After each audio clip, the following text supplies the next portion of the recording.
Alors Philippe Schreck, je vous vois faire la moue face aux déclarations de monsieur Vigier. Du côté du RN, on est opposé à cette réforme des retraites.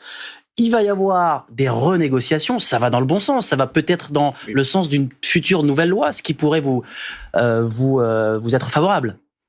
Pourquoi pas, mais on a assisté à un exercice de bavardage un peu lunaire, y compris sur ce sujet, parce que on vient nous proposer quoi au bout de 20 minutes de discours?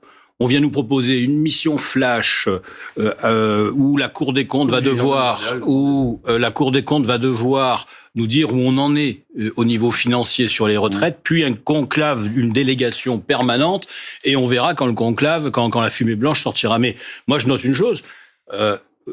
On fait une mission flash, on demande à la Cour des comptes de savoir où on en est, alors qu'on a passé l'an dernier 3 mois ou 4 mois sur cette réforme des retraites. Ça veut dire que ceux qui l'ont voté ne maîtrisaient pas les chiffres, ne les connaissaient pas. Donc je crois que c'est un peu problématique. On est sur un tango, je pense, entre le gouvernement et le Parti socialiste. On va essayer de danser ce tango de gain de temps le plus longtemps possible. En tout cas, censure et on garde les places. C'est acquis du côté du Rassemblement national. Le RN ne votera pas cette motion de censure. C'est officiel. Quand on écoute le discours de politique générale de M. Bayrou, il n'y a rien à censurer puisque rien n'a été dit. Donc naturellement que nous n'allons pas voter cette motion de censure. Il n'y a rien à censurer pour l'instant. François Piquemal. Nous voterons sur des faits positifs, sur des lois ou des projets de loi. Alors du côté du Rassemblement national, il semblerait qu'il y ait des signaux qui ont été envoyés par François Bayrou cet après-midi. La proportionnelle, cette ouverture donc sur la réforme des retraites, et puis cette banque de la démocratie pour un financement public des campagnes électorales. On sait que Marine Le Pen avait eu quelques soucis pour financer ces différentes campagnes. Vous y voyez tout de même des signaux favorables pour le Rassemblement national dans ces mesures évoquées? Oui, alors le constat est bon. C'est celui que nous faisons, parce que indépendamment du financement des élections des partis, il y a aussi les très grandes difficultés qu'ont les candidats à ouvrir ne serait-ce qu'un compte bancaire dans le cadre d'une campagne électorale. Nous le connaissons tous, peut-être pas vous, mais en tout cas nous le connaissons régulièrement. Donc le constat, c'est à l'image du discours de politique générale. Les constats, on les connaît, mais je vous rappelle que c'était une promesse de l'attelage Bayrou-Macron en 2016.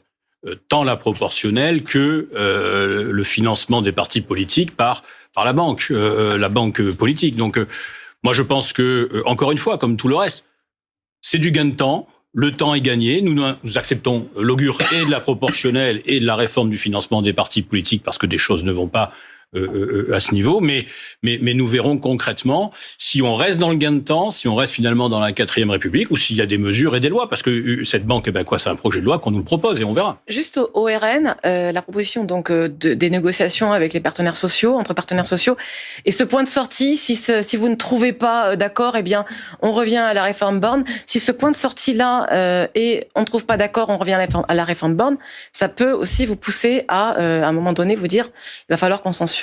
La question se posera de toute façon.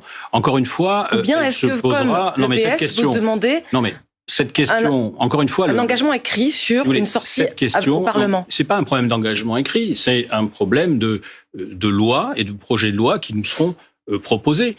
Abroger la réforme de la retraite ou la suspendre, c'est pas un conclave suite à un énième rapport de la Cour des comptes, c'est un projet de loi où on abroge ou on suspend. Donc comme le PS, vous demandez à ce que ça revienne à l'Assemblée. Oui, bien entendu. Et si ça ne l'est pas? François Bayrou... Monsieur Bayrou, dans son calendrier de conclave, se projette déjà très loin. Après le budget, peut-être qu'il se projette trop loin. Peut-être qu'il se projette trop loin. Vous êtes en train de nous dire que d'ici le budget, vous pourriez déjà le censurer? C'est pas exclu.